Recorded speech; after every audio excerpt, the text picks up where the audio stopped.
Dear student, good morning. मैं विपिन जायसवाल।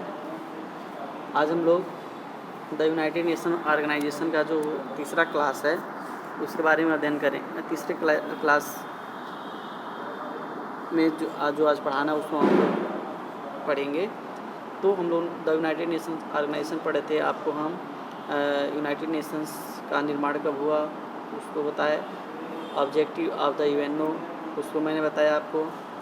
उसके बाद organs of the United Nations हम लोग स्टडी कर रहे थे, जिसमें से हमने आपको तीन के बारे में बता चुका था।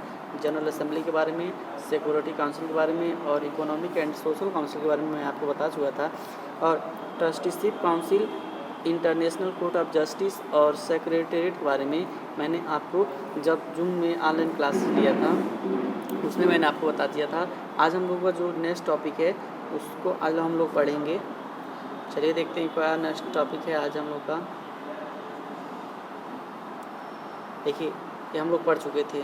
आज हम लोग को पढ़ना है cooperation of the United Nations to India. Cooperation मतलब सहयोग, of the United Nations to India मतलब भारत के साथ। अब यूनाइटेड नेशंस का भारत के साथ कैसा कोऑपरेशन है, कैसा सहयोग है उसके बारे में हम लोग पढ़ेंगे। क्योंकि आप जानते हैं कि 1951 से ही जो भारत है ना वह किसका सदस्य है, यूनाइटेड नेशंस का है।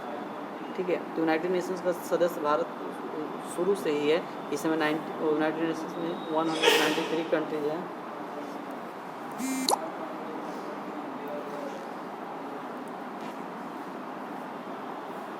चलिए, the United Nations has assisted India in its all around development in the following manner. मतलब कुछ मैनर्स दिया हुआ है जिसके माध्यम से यूनाइटेड नेशंस जो है वो इंडिया को कोऑपरेट करता है और इंडिया जो है यूनाइटेड नेशंस को कोऑपरेट करता है। The Food and Agriculture Organization FOA has contributed a lot in the converting Terai regions of India into cultivable land। देखिए जो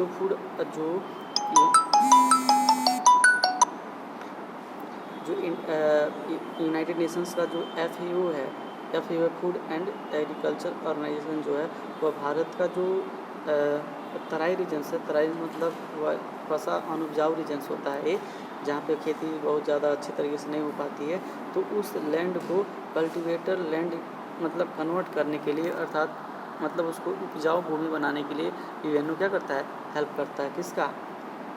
भारत का। The United Nations Educational, Scientific and Cultural Organization जो UNESCO, इसको shortcut में UNESCO बोलते हैं, UNESCO has work in the spread of education in India. देखिए जो यूनेस्को है वो बच्चों के नहीं, जो यूनेस्को है वह साइंटिफिक और एजुकेशनल वर्क करता है। तो वह भारत में भी भारत के एजुकेशन सिस्टम के बारे में, मतलब भारत को उस एजुकेशन में हेल्प करता है। ये भी जो यूनेस्को जो है वो यूएनओ का ही एक पार्ट्स है। तो यह भारत में जो शिक्षा व्यवस्था है उसके बारे में उसमें हेल्प करता है। ठीक है। The world bank has help us by giving loans for the proper implementation of our 5-year plans covering education, health, agriculture and spread of transport network etc। देखिए भारत को ऐसा नहीं है भारत के पास मतलब पैसा नहीं है, लेकिन भारत बहुत सारे वर्क के लिए लोन्स लेता है। तो लोन्स किससे लेता है? तो वर्ल्ड बैंक से लेता है या विभिन्न प्रकार के वर्ल्ड बैंकों से लेता है। तो वर्ल्ड बैंक भी क्या है, यूएनओ का एक पार्ट्स है। यूएनओ का एक पार्ट्स है वर्ल्ड बैंक। तो अगर भारत में चाहे एजुकेशन के लिए हो, चाहे हेल्थ केयर के लिए हो, चाहे 5 ईयर्स प्लानिंग के लिए हो, तो भारत को वह लोन प्रोवाइड्स करता है। ठीक है।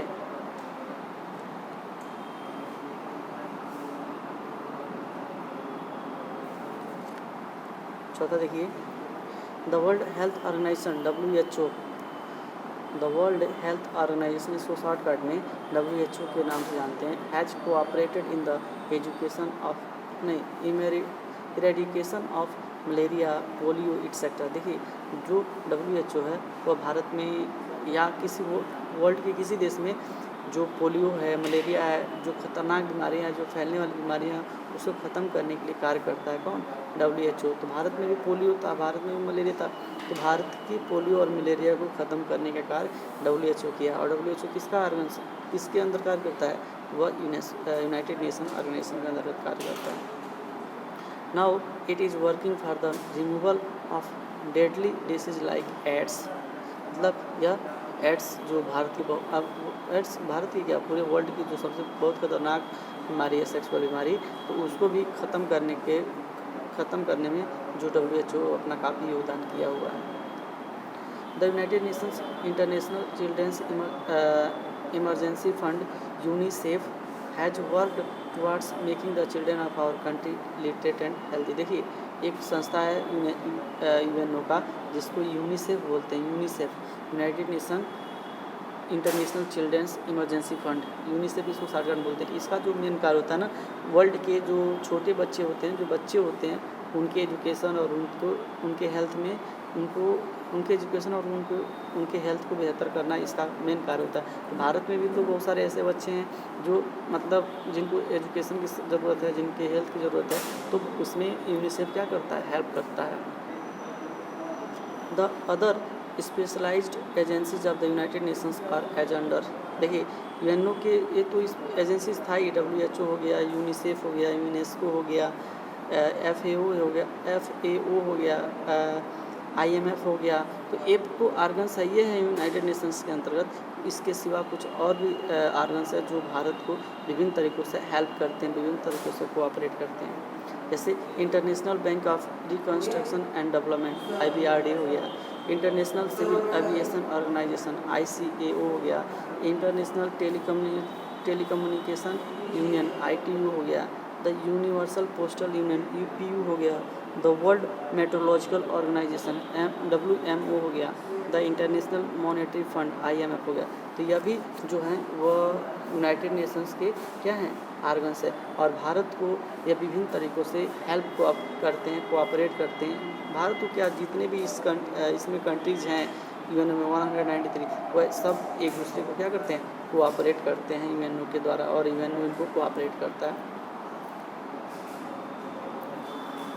ठीक है, तो इस तरह से जो आपका जो UNO वाला जो चैप्टर था यूनाइटेड नेशन ऑर्गेनाइजेशन का, वह यहाँ पे कंप्लीट हो गया। और आपको इससे रिलेटेड कोई भी अगर समस्या होगी तो आप हमसे कांटेक्ट कर लीजिएगा। नेक्स्ट वीडियो में हम आपको क्वेश्चन आंसर सॉल्व करके भेज देंगे, और आप उसको नोट डाउन कर लीजिएगा। थैंक्स।